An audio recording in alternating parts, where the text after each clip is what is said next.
In this final lecture, I want to compare Newman and Kierkegaard, and in doing this, I will be adding more to what I have to say about the two men. But one of the things I want to talk about here is the way in which both of them are in agreement in their opposition to what Newman calls liberalism.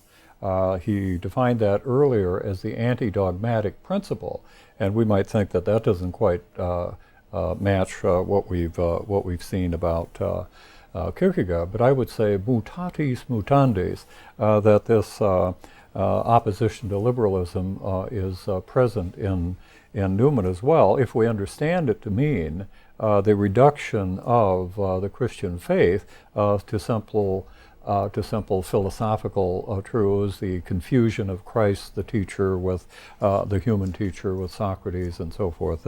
That kind of reductionism in religion might count as a version of liberalism, and in that sense, we could say that Kierkegaard is opposed to it.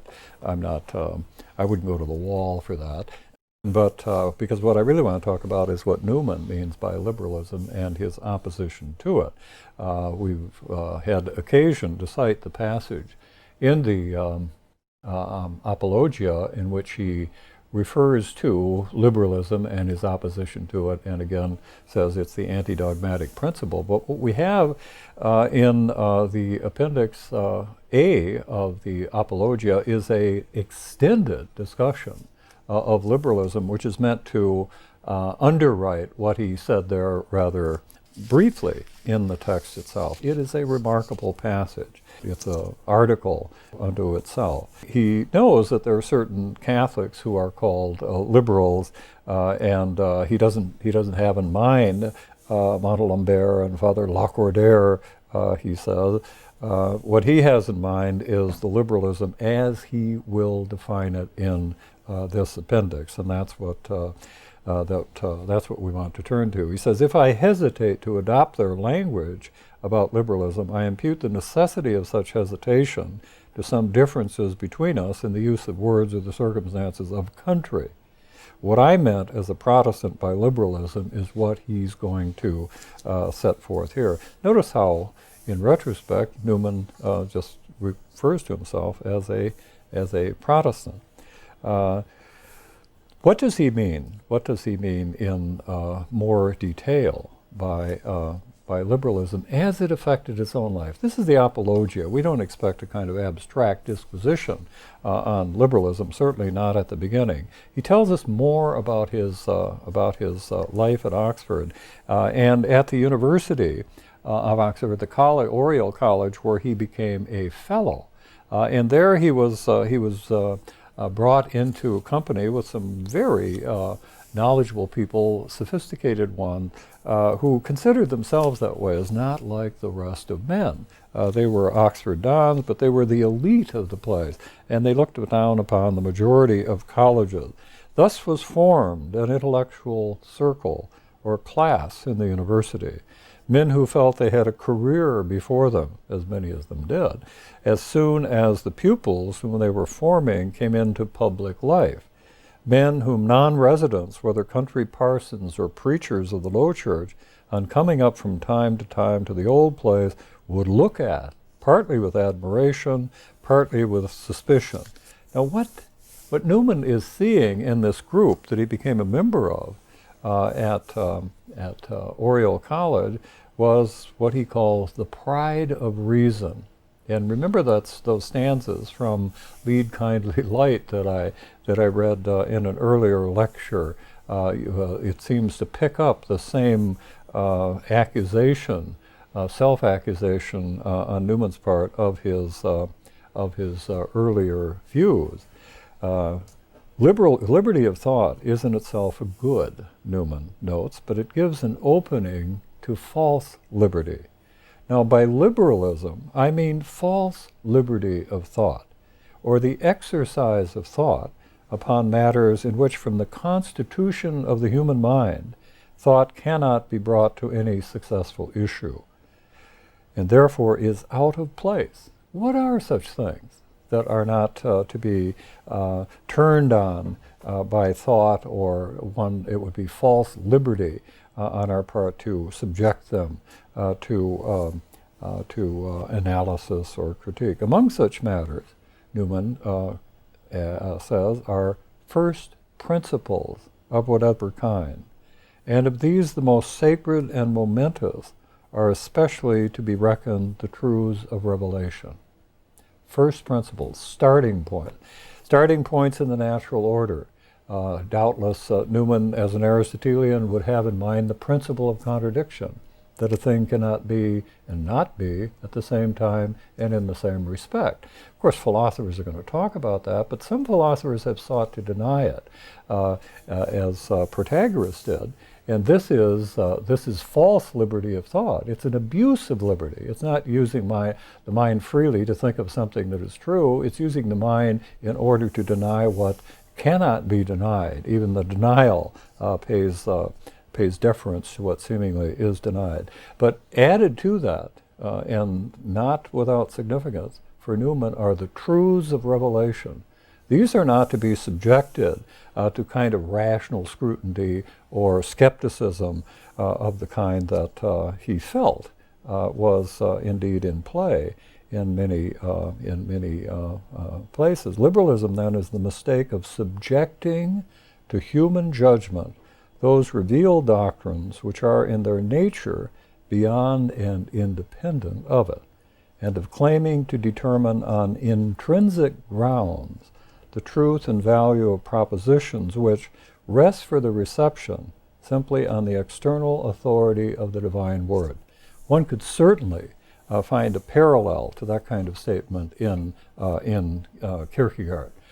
But here we have the notion that liberalism is what attending to the truths of revelation as if they were any other kind of claim, and are to be analyzed in the way in which any other kind of claim is analyzed. One thinks of Paul's epistle to the Colossians: "Beware lest anyone lead you astray through philosophy."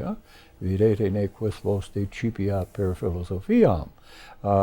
And this is what? False philosophy. This is taking reason to stand in judgment on revelation. That is what Newman means by liberalism, and he is adamantly opposed to it. Now, he says his friends that he mentioned here in Oriel College would, of course, be alarmed to think that he was accusing them of this sort of thing. But he's talking about what the tendencies were. And here we have in this introductory portion of the note on liberalism, we have another reference to Keble, which reveals the deep reverence and affection that Newman felt for this friend from whom he was estranged by his conversion. Keble did not become a Catholic. Keble, who was the sort of fons et origo of the Oxford movement, remained within the Anglican Church. But this great encomium of Keble in the note on liberalism. Keble was a man who guided himself and formed his judgments not by processes of reason, by inquiry, or by argument, but, to use the word in a broad sense, by authority. Conscience is an authority. The Bible is an authority. Such is the Church. Such is antiquity. Such are the words of the wise. Such are hereditary lessons. Such are ethical truths. Such are historical memories. Such are legal saws and state maxim. Such are proverbs. Such are sentiments, presages, and preposition. If one were going to define what is meant by a traditionalist, this would be an excellent definition. And you can see how opposed it was to a certain philosophical current that assumed that the task of the mind was to call into question all of these things which were authoritative for Keble, and we can see for Newman as well. Nor do we have to just infer this kind of contrast. Newman makes it clear when he describes Keble in this way. He even felt a tenderness, I think, in spite of Bacon, for the idols of the tribe and the den, of the marker and the theater. What he hated instinctively was heresy, insubordination, resistance to things established, claims of independence, disloyalty, innovation, a critical, censorious spirit. You couldn't ask for a stronger contrast between a mind which is embedded in a tradition, which is moving in an ambiance which it has acquired by upbringing and so forth, by religious faith on the one hand, and an accepting attitude towards these things, not wholly uncritical, but basically accepting of them, and assuming that what is time-honored must have something to be honored in it, not simply by past time, but by the present time. This goes utterly contrary to the kind of bumptiousness of a certain kind of modern philosophy, whereby the isolated mind is, so to speak, elevated into the role of judge of every thing that comes before it. Religion, ordinary experience, the experience of the race, and so forth. And doubtless you would have people who would be pure instances of the one and pure of the instances of the other. Most people, I suspect, would be somewhere in between, a via media, but they would be tending to the one side or the other. But to tend towards that utter skepticism, that universal doubt, that de omnibus dubitandum est stance, would be for Newman not only to be unlike Keble, but to be unlike what a human being ought to be. What then does Newman give us apart after this kind of introductory matter as the content of liberalism? He actually gives us in this note 18 propositions. It's almost like a papal document. These are 18 propositions that sum up liberalism, which he is rejecting. No religious tenet is important unless reason shows it to be so. No one can believe what he does not understand. No theological doctrine is anything more than an opinion which happens to be held by bodies of men. It is dishonest in a man to make an act of faith in what he has not had brought home to him by actual proof. It is immoral in a man to believe more than he can spontaneously receive as being congenial to his moral and mental nature. You get the picture. I mean, if there's ever a summary of doctrines which would indicate the countercultural attitude of John Henry Newman with respect to his time, this document on liberalism would make it clear. And it's reminiscent, of course, of things of Pope Pius IX and later of Pope Pius X in his condemnation of modernism. Liberalism and modernism here could be almost synonyms.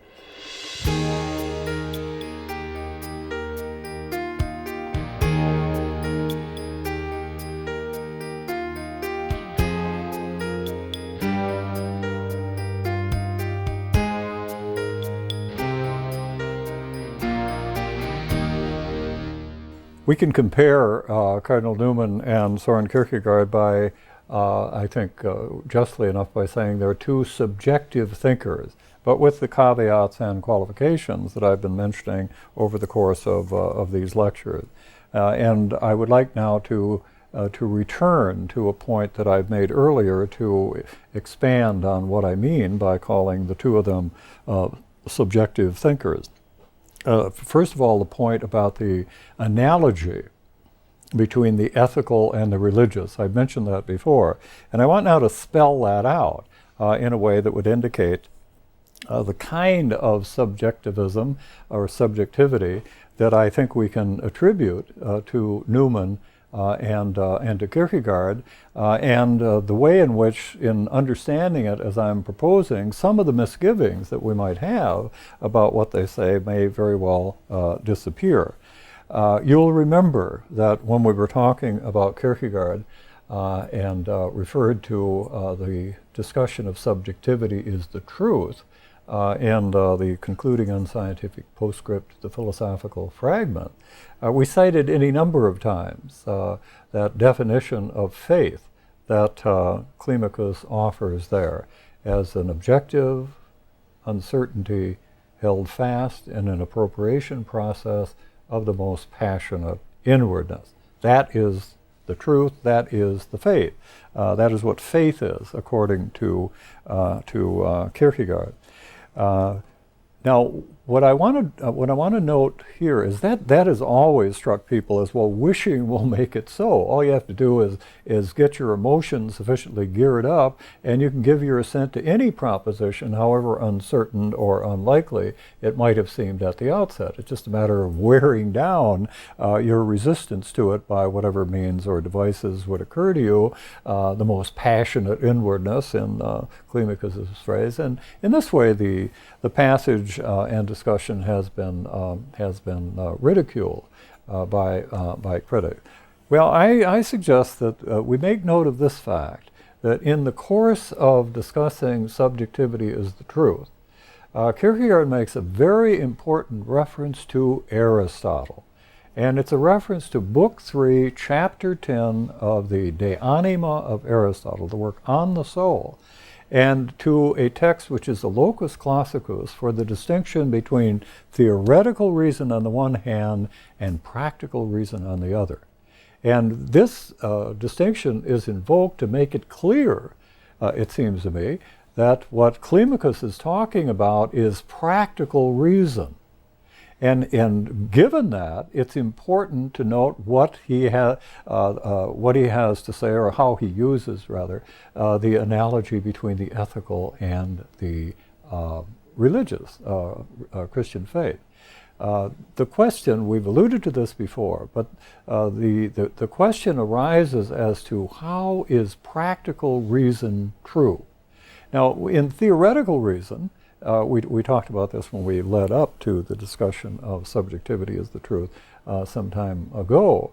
But when we ask ourselves how it is that theoretical reasoning is true, we would say, those of us who are well-ordered, that a proposition is true if and only if it matches what it is about.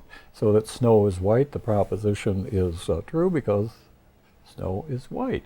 That would be the way in which it, but the question then, that's theoretical. That's theoretical thinking, theoretical proposition. That's what the sciences are like, we might say. But what is practical reason? Practical reason is not just getting our minds right about a certain thing. It's meant to direct us in action to a particular end, which is a good. So practical reason will reach its term. It will be achieved not in thinking, but in the action which it guides. So while we might talk about the truth or falsity of certain theoretical or common or general guidelines or principles in the moral order, the truth that we want is the truth of action. That is, that our acts, our deeds are true to the principles that we are seeking to apply. And what the student of Aristotle will realize is that kind of discourse, practical discourse, which issues in a particular choice or decision, will be successful to the degree that our appetite is ordered to the good which is expressed in the principle we're trying to apply. So that if we're trying to apply a principle having to do with temperance, we're only going to successfully apply that to the here and now insofar as the good of temperance is something we want. And that means the want has to be an established one. Unless we have the virtue of temperance, we're not going to be able to make judgments that will issue in temperate action. There's some modification to that, but generally that's the point. There is a subjective condition, a subjective appetitive prerequisite for successfully bringing off practical reasoning in its term, which is this action. And when you look at Kierkegaard's definition of subjective truth, it begins to dawn on you, if you recall this passage, which he has referred us to, what he is really up to, what he can be said to be up to. Now, something very similar occurs in Cardinal Newman. In a work of his to which we've only alluded, there'll be a lot more about it in the accompanying lessons to these lectures. But in the Grammar of Assent, there is a discussion of what Newman calls the illitive sense. And of course, illitive is a term, Latin derivation, that comes from the same root as inference.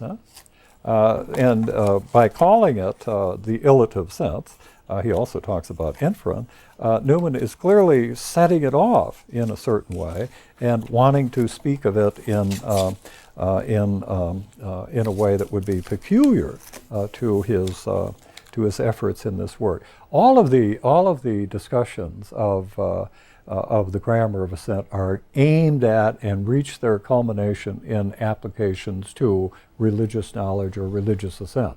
That's what he's really up to throughout it. He's not just writing an abstract treatise on epistemology, on modes of assent for the fun of it or just for the variety of it. He is after a way of talking about religious belief.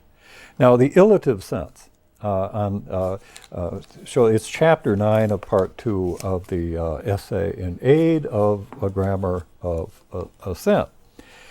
And he says, I have already said that the sole and final judgment on the validity of an inference in concrete matter is committed to the personal action of the ratiocinative faculty, the perfection or virtue of which I have called the illitive sense. The illitive sense is a virtue, and it is a virtue which enables the ratiocinative faculty in judgments in concrete matter to operate successfully. This is not an unintended sort of analogy.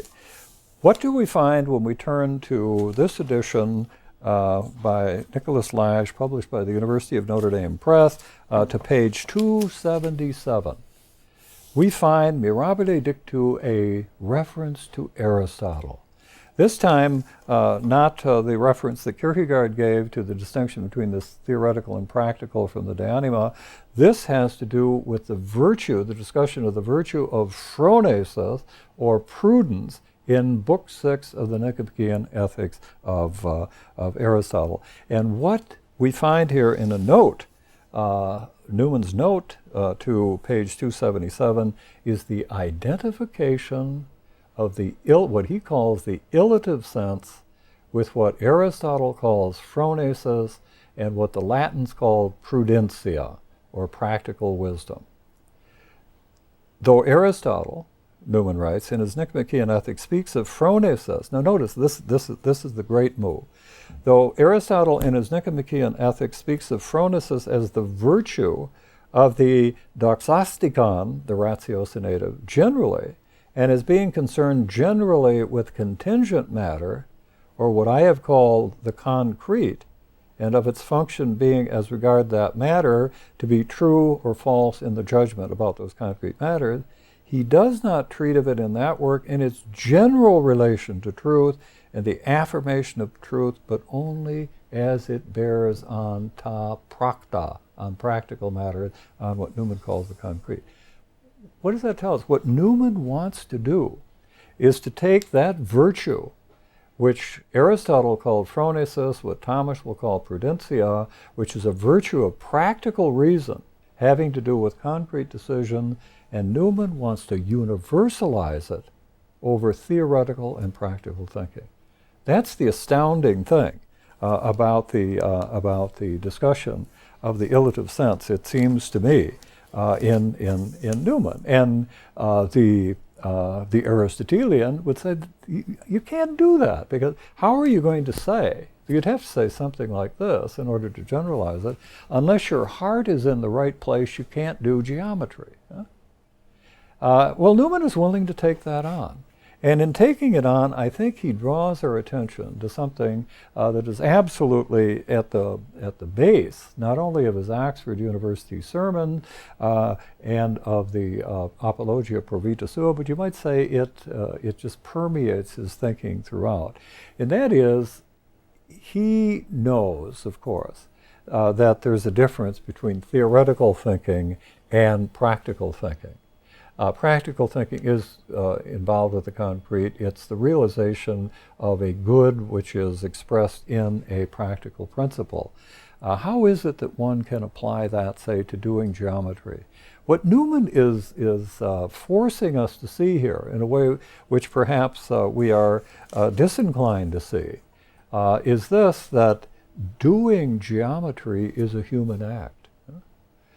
Employing theoretical intellect is a human act, and as such it comes within the ambit of the practical. It's not that the content of thinking is not theoretical, and the truths are not, if true a theoretical truth, but my engagement in them, my engagement in that activity is one that comes under a moral assessment, as well as the assessment of whether or not I'm doing, let's say, biology well or badly, obeying the canons, the theoretical canons, we might say, of biological inquiry. But is it right for me, morally right for me, to be engaged in biology here and now, given the circumstances of my life, whether I do it well or badly in the narrow biological sense?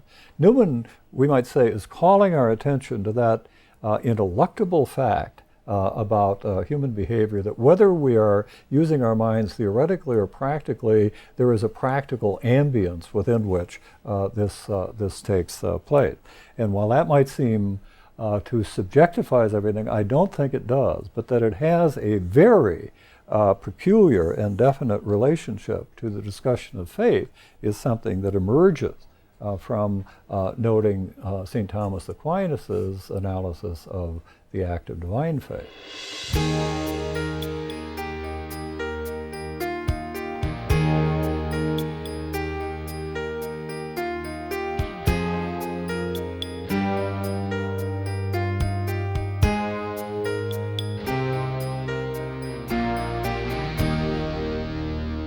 This generalization on Cardinal Newman's part of the notion of the Illitive Sense, or the notion of prudence, as I say, might initially surprise us, because it seems to make all judgments, whether theoretical or practical, intrinsically dependent on rectitude of appetite, as St. Thomas would call it, on our heart being in the right place, on our appetites being governed by virtue.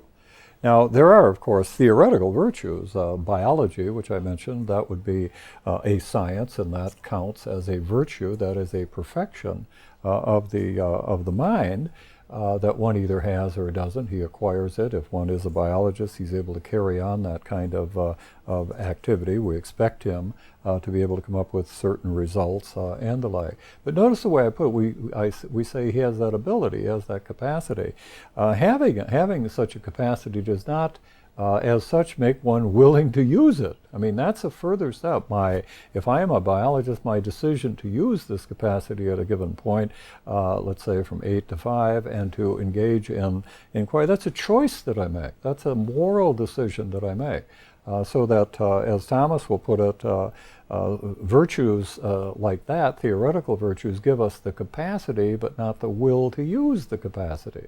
Whereas moral virtues, which reside in appetite, justice or temperance or fortitude, they bend the appetite in a certain way. They school the appetite in a certain way, so that to have those virtues is to be disposed appetitively to act in accord with them. So given that difference, I mean, we could say, sure, the intellectual virtues give us the capacity but not the will. The moral virtues give us both the capacity and the will to do them. Nonetheless, the use of the capacity of the intellectual virtue is a moral judgment, a moral act. So it comes within the ambience, we might say, of the illitive sense in the Aristotelian meaning of the term. That may not be enough to reconcile ourselves with this generalization on the part of Cardinal Newman, his generalization of the illitive sense, because he tends to want to make the intrinsic moves within a theoretical discipline depend upon an appetitive or subjective disposition. And some of his examples are more persuasive than others. But as a general principle, I think the strict Aristotelian would say that won't work except in the way in which I've already indicated it, and that is that engagement in theoretical sciences is something that a human being does, and his doing of it is subject to moral appraisal, but what he does is subject to the appraisal of success or failure in that science. An obvious kind of point. So there is a sense in which we could ironically agree with Newman, but as I say, that might not be to go as far as he himself wants to go. Its application, however, to faith is one that would seem to be relatively easy. It was St. Augustine who said that nemo credit nisi volens. No one believes except he be willing. And what moves the will or the mind to assent to the mysteries of faith, the truths that are presented to us, is that we see them as good. And the will is drawn to them and leads the intellect to assent to what the intellect cannot understand. But what is the aegis under which we believe the truths of Christianity? Believe these things and you will live. There is a promise of happiness, of future beatitude, of union with God beyond this life, which is the motivation for the assent of the intellect to mysteries which in this life it cannot comprehend, it cannot exhaust in terms of their intelligibility. That is the sense that Thomas gives and others have given to, and I think Augustine himself gives to his little phrase, nemo credit nisi volens. In the case of faith, the will has to be moved by grace in order for us to give the assent of faith. So in the instance that interests Newman and Kierkegaard the most, it can be argued that their emphasis on subjectivity, that is, the instance that interests them the most is religious faith, their emphasis on subjectivity is well taken, understood, of course. So in that sense, we might say, and I developed this, I might say, a little shameless self-advertisement in my Gifford lectures, Characters in Search of Their Authors. I used references to Kierkegaard and Newman throughout, and in a particular passage of that memorable book, I talked about their pleas for subjectivity and gave a somewhat similar justification of it. Whether it would in every way satisfy either Kierkegaard or Newman, I think is probably doubtful. But it is a way of benefiting from what they have to say with perhaps avoiding some of the difficulties of their teaching as well. If we had to contrast, if we can liken them by saying they're two subjective thinkers on the one hand, and earlier that they're both agreed in opposing a kind of liberalism or anti-dogmatic or dumbing down of the content of Christianity, these would be similarities between the two men. A contrast that we mentioned earlier and to which we must now return is to be found in their understanding of what the church is, the ecclesia, the assembly of believers. There is in Kierkegaard, undeniably, I think, an accent, emphasis on the isolated individual believer. And it's as if there's no essential connection between him and any believers of past time or of the present time. And indeed, in the discussion of faith as contemporaneity with Christ that we find in the philosophical fragments, that is the point of it. There's really no disadvantage in being a member of the 19th century of Christianity or being in the first. There are advantages and disadvantages, but there's no continuity in that argument that would suggest that the history of the church has any relevance to what one as a Christian believes. As a matter of fact, explicit statements about the concept of church in Kierkegaard tend to be increasingly negative. But one could say, as I just did, that this is sort of the isolated individual or the autonomous individual view of the Christian believer. And that is something very different from what we find in Cardinal Newman. I mentioned that he would take quite seriously that article of the Nicene Creed that I believe in the Holy Catholic Church. I mean, an object of one's belief as a believer is the church, the community to which one belongs, into which one is baptized. So many of the things that for Newman would tend to underscore the notion of a community of believers, such as the sacrament of baptism, the Eucharist, and so forth, only glancingly seem to have that effect on Kierkegaard. And increasingly, he isolates himself from the church. It's as if there is something that would sap faith of its meaning if it had any relationship to the beliefs and faith of other people. It's as if then you would be trying to rely on those other people. Well, again, scriptural things come to mind. The role of preaching in the faith, ex fide auditu, as St. Paul says. Faith comes from hearing. If the faith is not preached, somebody's got to preach it. It's hard to know how the faith is going to be transmitted. That would seem to establish a relationship between the preacher and the hearer. But Kierkegaard, I think, would be inclined to say, don't wait. No, you don't want to say that the preacher is the cause of the faith. In the believer, he is the occasion of the faith. Say, okay, but he is the instrument that God uses to pass on the faith. Just as with the sacraments, there's this continuing flow of the salvific act of Christ through time, through the church that he founded, and in the means that he gave to that church for carrying on this enormous task. This is what Newman is brooding about all his life. He wants to make sure he's in that church. Because that's where salvation is to be found, not isolated from it, not just me and God and so forth, but part of the people of God. He's got this great sense of ecclesial community, which we might see as guiding him through the various stages of his religious development, as depicted in the Apologia Pro Vita Sua. With Kierkegaard, the direction is is the opposite.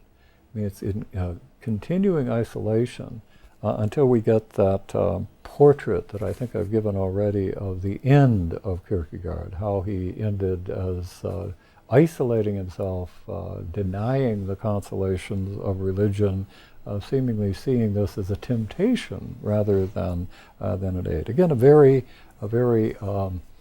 different kind of attitude from Cardinal Newman's. And if we were going to revisit the subjectivity or the subjectivism involved in the two men's thought, doubtless this would be a way in which we begin to see pretty dramatic differences between them on this particular store. Because in the Apologia, as we've been insisting, there is this interweaving of the abstract and the concrete, of the theoretical and the practical, of the objective and the subjective. The one that is decisive, of course, is the personal, the existential, we might say the subjective. That's the similarity, certainly between Newman and Kierkegaard. Where the dissimilarity occurs is the necessary role that objective arguments play in this existential movement. We saw how the recognition or the sudden perception of the position of the Anglican Church with respect to the Monophysite heresy, the Arian controversy, and so forth, shook Newman. But this was on a kind of theoretical level. It didn't lead immediately to any kind of judgment. But the judgment that he made could not possibly be divorced from recognitions of that theoretical kind. Without those, it would simply be whimsical or subjective in the sense of private, incommunicable, and don't ask. What it is the putting together of certain recognitions on a level of universality and the changing of one's life in the light of that change of mind that had preceded it.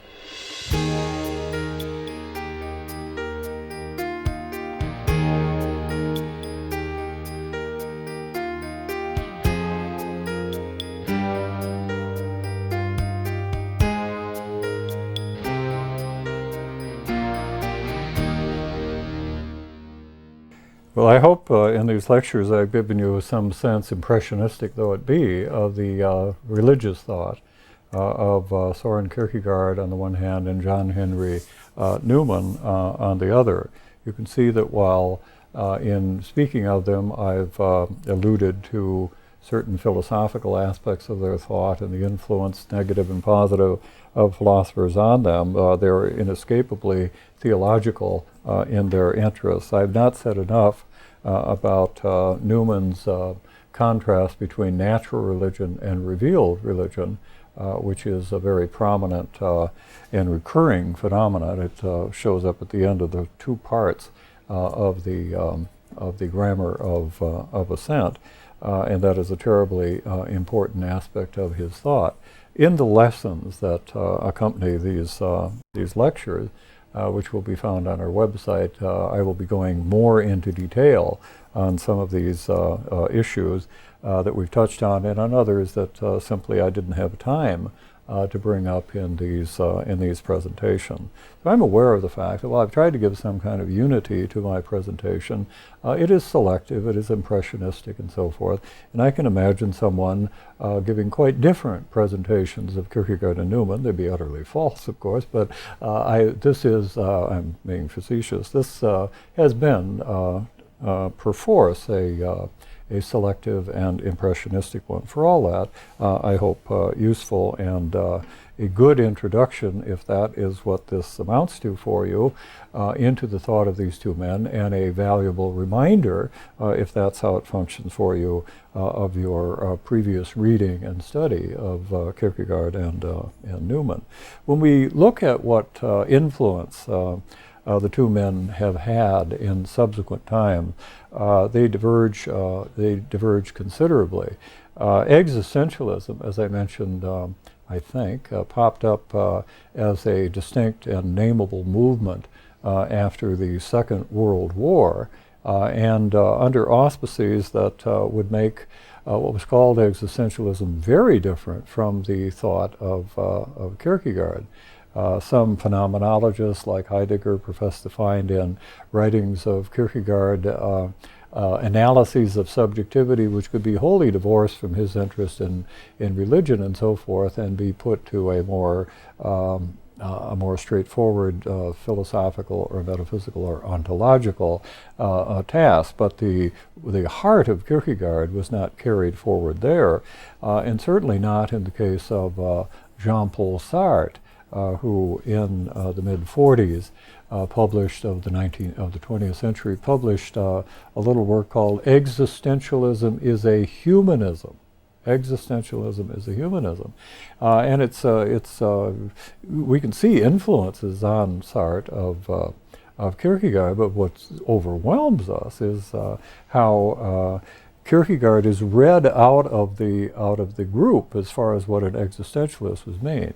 What Sartre suggests in that little essay is that the theist holds that man is a creature and that he has a nature, and that when he acts or exists, his actions or existence should be the fulfillment, should be in conformity with that nature, so that there are guidelines for human action or existence which precede our choices, and it's our task as agents to find out what they are and to abide by them. Sartre himself was an atheist, and he was annoyed by those atheists who thought you could put God out of the picture and everything would be pretty much as it had been before.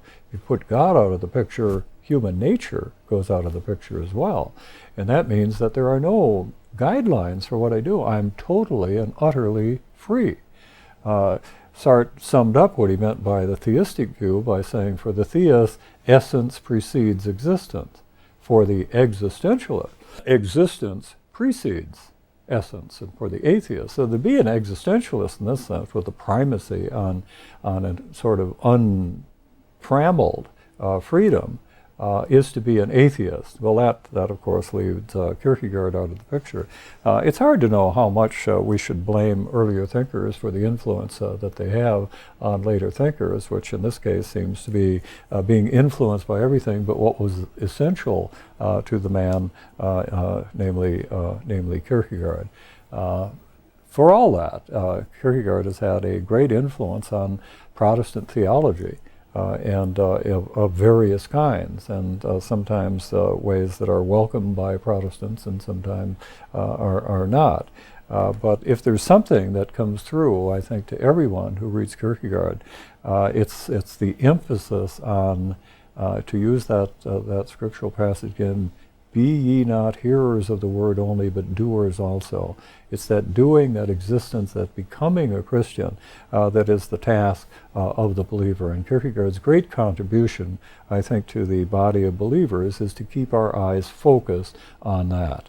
How about Newman and subsequent times? Well, Newman, like the Bible, I suppose, is invoked to prove just about any position you would want. One of the most startling things I ever read was a work on Newman and biblical criticism by someone who shall be nameless. And a chapter began, Newman like other liberals. Newman like other liberals.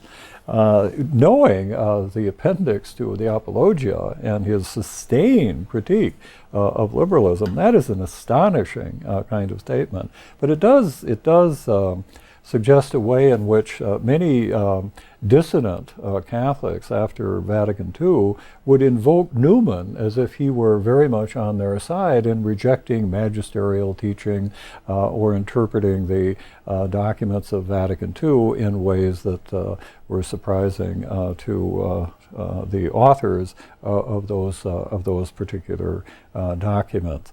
So there is a sense in which Newman's influence, totally, I'm sure, against his own bent, has been with some people the invocation of him to espouse a kind of freelance Catholicism. And when you see the whole emphasis of Newman's life and thought, his desire to get it right, and that celebration of Keble and the principle of authority, this just seems fantastic to invoke Newman in that way.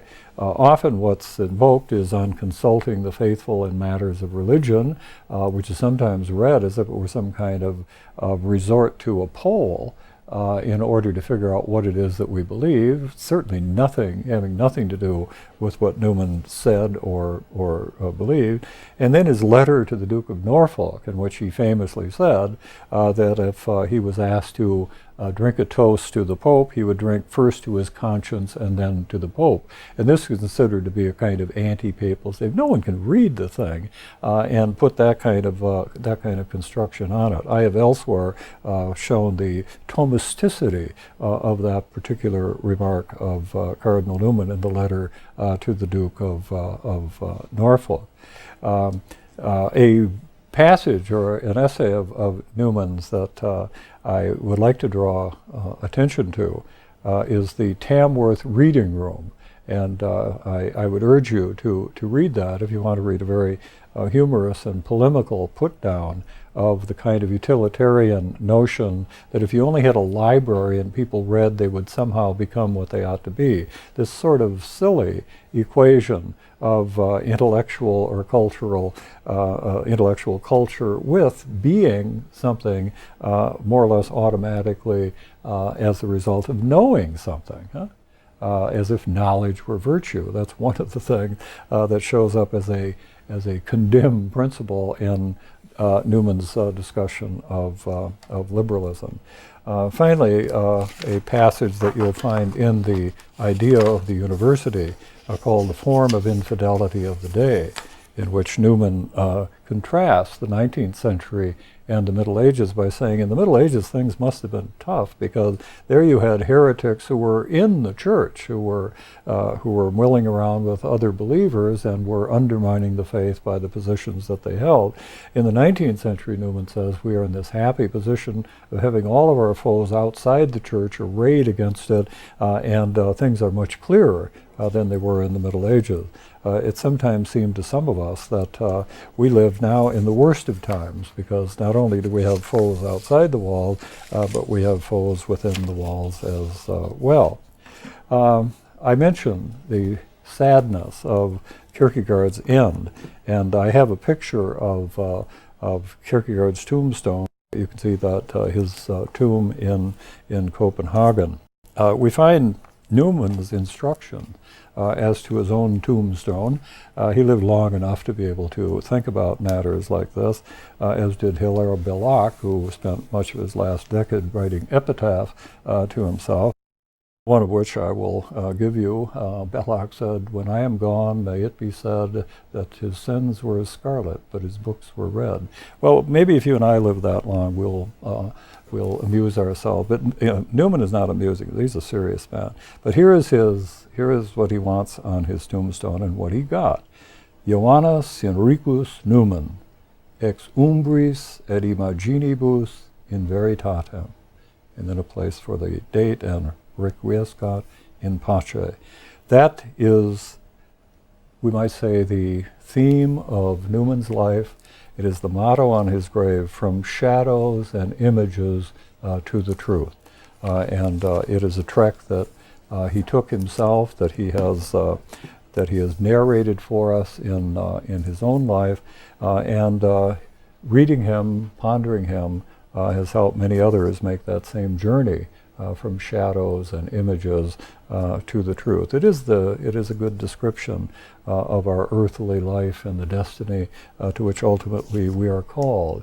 And when we talk about religious thinkers like Kierkegaard and Newman, we chatter about this, we argue about this, we distinguish this and so forth. But it's well to think that what's animating them throughout is the sense of our vocation, our ultimate vocation of union with God, and that the best way to appraise and appreciate and profit from the reading of Kierkegaard and Newman is to see them as companions on that way, who are urging and helping us along that particular path. So that if you go to Oxford and you go into Oriel Courtyard and you see there the bust of Newman, and you'll see this motto underneath it, perhaps you will be struck as I have been and others, and as I have been struck when I had the privilege of going to Copenhagen and visiting Kierkegaard's grave, of sensing that here was a giant. These are giants that have gone before us on the path that we're all treading, walking, moving on, and their writings, their lives, are inspirations and helps to us. Perhaps a non-Kierkegaardian point, but nonetheless one that strikes one in that cemetery in Copenhagen or at Newman's grave.